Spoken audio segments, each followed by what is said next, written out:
Hi everyone, I'm Fang. Long time no see. Today is a build video. I don't post many build videos on my channel, but this one is special. A rare white IITX motherboard. True, it's rare, but others likely have one too. This is the SUS's first white ITX board this year. Worth showing off. Of course, this build does have a story behind it. You can see the silver FF07, the white ROG AST RAL GPU, paired with the white land-based power supply and this white motherboard. This whole setup is a fully silver, all-white themed product lineup.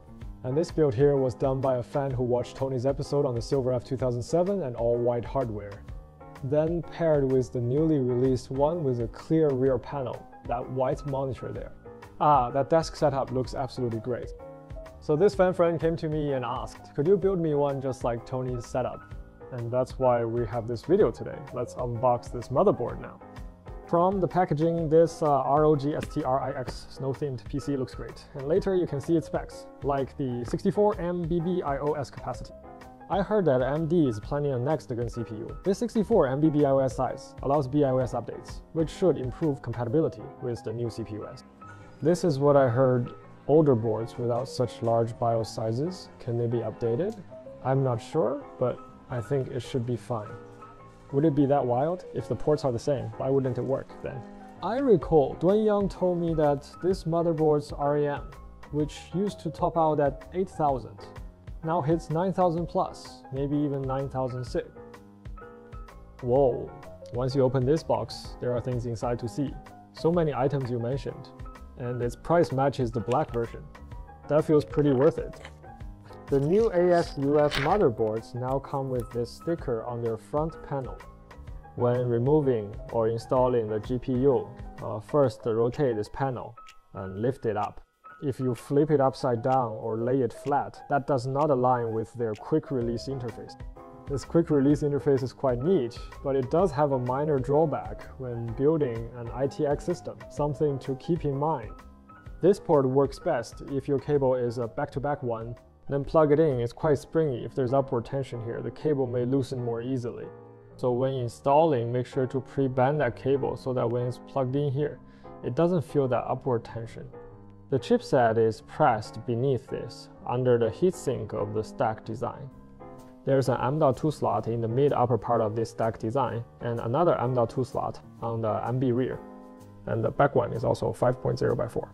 Do these two ports clash with the X16 GPU slot in terms of lanes? Let me check the manual. What manual is this? This is a booklet. Oh, the first few pages are the manual. This is so cool. Does it cause conflicts? Is that mentioned? This manual has just a few pages, and it doesn't say. So we'll have to test it. There are some extra parts here, an address line, a wireless antenna, and a keychain nice stickers, even nicer ones. That's it for the unboxing. And we didn't mention the MB's backside. It's a different color from the front, which looks quite odd indeed. One could not tell which of these gray and white were the silk screen layers, which is solder mask. Let me set the MB aside first and talk about the other parts I'll use. Ryzen 7 5800X3D 67mm in height. The one I recommend most for compatibility, IS67XT from IID Cooling. Its installation space does not encroach on the RAM's overhead zone, so your RAM height is unrestricted. This motherboard's stacked design armor, like the shorter B850 model. Like the XA70i or Z790i and A902, their armor is even taller than this one. It might even tower slightly above this board's I/O shield here as well. When installing this cooler, there will be no compatibility issues, and it avoids the RAM. And the stock fan that comes with Addy cooler is quite loud and doesn't offer top-tier performance. So we recommend swapping to Cooler Masters Mobius Commander. This is also a 12015 fan, and its noise and the cooling performance match nocturals quite well. The slight downside is that with this build today, the white color matches well, but this other shade is a bit off though. It shouldn't matter much. Storage, 2 white Hongqi Predator 24s, that's 2 of them. I paid 2008, that feels way too absurd compared to prices from just a few months back, but who knows, this might just become the norm for the next year. The drive is XIKII TIPRO AP CIE 5.0 model priced at 9,000 RMB each, and its sticker is white too. Looks quite nice. The PSU we'll use is the ROG 850 watt model. Why 850 watt and not 1000 watt or 1200 watt instead? The white version of ROG only comes in 850 watt models. And 850 watts with an RTX 5080 plus a Ryzen 7 9800 X3D setup is more than enough. If you're installing FF07, you should pair it with a more cohesive drain cover. It looks better. Wow, so heavy. The white RTX 5080 from Astro. Those glossy metal logos and the ring on its surface have that rainbow sheen. This silver gloss logo here is also color shifting prismatic. The accessory box, some useless cards. Then below are some items, a white ROG badge, a keycap shaped like a GPU, and a ROG PCB ruler. Then there's a GPU stand, a 3x8 pin to 16 pin GPU power cable.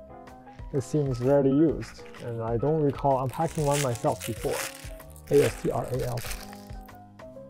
This is first one. Whoa, this metal ring looks... Cough, no comments from me.